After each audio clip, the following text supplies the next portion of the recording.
Hello दोस्तों, कैसे हैं आप सभी। आई होप कि आप लोग अच्छे होंगे। एक बार फिर से स्वागत है आपके यूट्यूब चैनल साइंस बाला पे।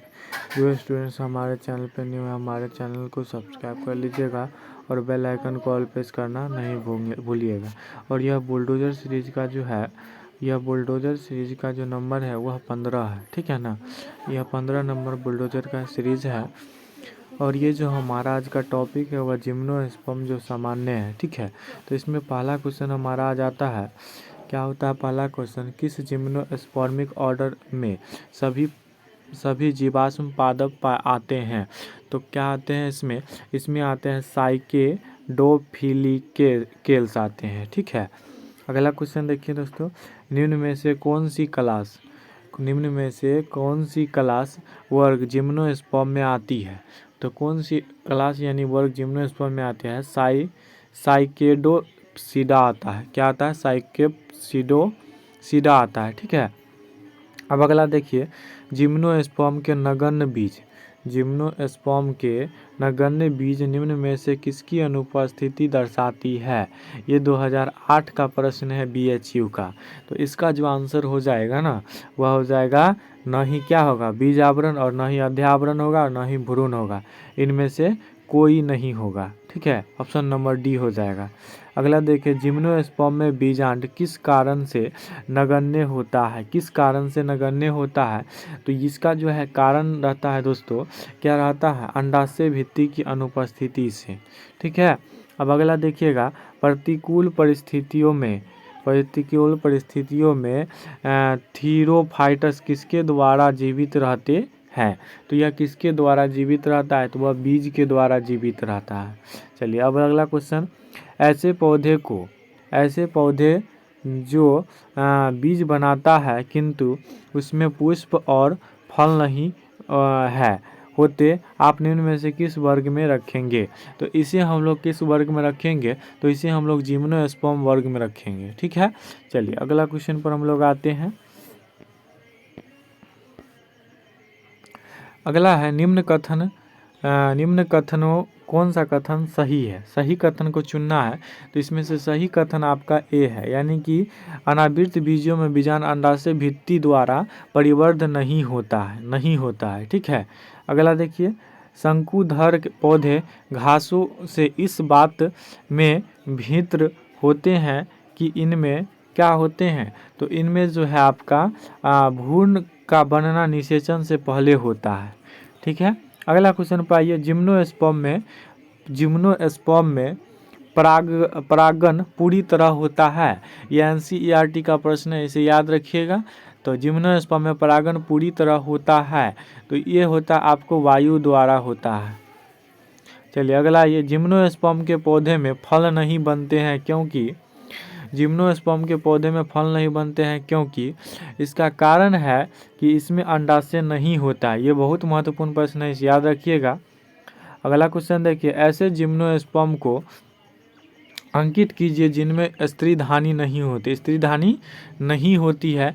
इसको अंकित करना है, तो इसमें हो जाए नीटस में नहीं होता है, ठीक है। अगला देखिए, जिम्नोस्पर्म की पत्तियों और तने की युवा विभजतक कोशिकाओं में 16 क्रोमोसोम होते हैं। उसी जिम्नोस्पर्म के भ्रूण कोश में क्रोमोसोम की संख्या होगी, कितनी होगी। तो इसमें हो जाएगी आपकी कितनी, 8। कितनी हो जाएगी, 8। अगला देखिए, ये छोड़ दीजिए, उतना महत्वपूर्ण नहीं लग रहा है ये सब। आते हैं अगला क्वेश्चन पर। कितना नंबर है ये, 14। हाँ यहाँ देखिए 15, सॉरी इधर है। चलिए 15, यहाँ देखिए 15 में क्या दिया गया है, कनाडा। क्या दिया गया है, कनाडा बालसम एक ओलियोरेसिन है जो कि प्राप्त होता है। यह NCERT का प्रश्न है। ये किससे प्राप्त होता है दोस्तों। तो ये प्राप्त होता है एबिस बालसेमिया से प्राप्त होता है, याद रखिएगा। एंजियोस्पर्म पत्तियों में पार्श्व संचालन होता है। तो इसमें पार्श्व संचालन जो होता है ना, वह होता है ट्रांसफ्यूजन ऊतक द्वारा होता है। किसके द्वारा, ट्रांसफ्यूजन ऊतक के द्वारा। निम्न में से कौन सा जिम्नोस्पर्म धनी अनुस्पर्शी झाड़ी है। तो ये जो झाड़ी हो जाएगा ये हो जाएगा आपका इफेड्रा हो जाएगा। क्या हो जाएगा दोस्तों? इफेड्रा हो जाएगा, याद रखिएगा। चलिए अगला देखेंगे। अनावृत बीजियों को मृत्यु दारू अनावृत बीजियों को मृत्यु दारू स्पर्मेटोफाइटस भी कहा जाता है, क्योंकि इनमें नहीं होते हैं। एनसीईआरटी का प्रश्न है, इसमें क्या नहीं होता है?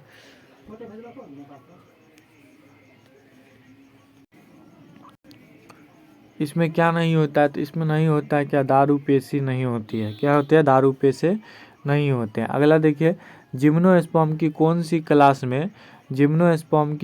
क्लास में जीवाश्म उपस्थित होते हैं? तो इसमें हो जाएगा आपका क्या? इसमें हो जाएगा ए और बी दोनों, यानी साइकेडोफाइटा और कोनीफेरोफाइटा। ठीक है, ये दोनों हो जाएंगे। अगला देखिए, जिम्नोस्पर्म में प्रत्येक परागकण द्वारा कितने नर गैमीट्स उत्पादित किए जाते हैं? इसमें उत्पादित किए जाते हैं 2। कितने किए जाते हैं? तो 2। कौन सा एक जीवित जीवाश्म है? कौन सा इसमें से जीवित जीवाश्म है? तो इसमें से जीवित जीवाश्म जो हो जाएगा गिंगो बिलोबा हो जाएगा। उसके बाद देखिएगा 22 नंबर क्वेश्चन में बेसलस यानी वाहिकाएं पाई जाती है। तो ये कहाँ पाई जाती है दोस्तों? तो ये पाई जाता है इफेड्रा में पाई जाती है, याद रखिएगा। इसका एक क्वेश्चन आता है इफेड्रा का। तो अगला है हमारा क्वेश्चन, क्या है? जिम्नोस्पर्म में तने रेजिन नली का एक उदाहरण है। तो ये BHU 1999 का प्रश्न है। तो इसका आंसर हो जाएगा आपको, क्या हो जाएगा? इसका हो जाएगा साइजोजीनस गुहा का हो जाएगा। ठीक है, अगला देखिए, अनावृत बीजी पौधों में चारों मेगा स्पोर्स उपस्थित होते हैं। तो ये उपस्थित कहाँ होते हैं आपके? ये होते हैं रेखीय होते हैं। ठीक है, अगला देखिए, कौन सा गुण जिम्नोस्पर्म कास्ट यानी वुड का है? तो ये हो जाएगा आपका क्या? इसका हो जाएगा अच्छिद्रित हो जाएगा, याद रखिएगा। अगला आ जाएगा आपका क्या? अगला हो जाएगा, निम्न में से कौन सा जिम्नोस्पर्म का लक्षण नहीं है? तो लक्षण नहीं है, किसका कौन लक्षण नहीं है? तो इसमें हो जाएगा डी, ये हो जाएगा बेसिलस के साथ जाइलम। ये BHU 2005 का प्रश्न है, याद रखिएंगे। तो आज के लिए इतना ही, मिलते हैं नेक्स्ट टॉपिक के साथ।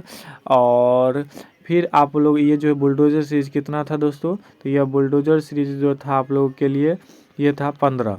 ठीक है, इससे पहले जो नहीं देखे हैं बुलडोजर जाके हमारे चैनल पर देख सकते हैं। तो आज के लिए इतना ही, मिलते हैं नेक्स्ट वीडियो में। तब तक के लिए धन्यवाद। Thank you so much.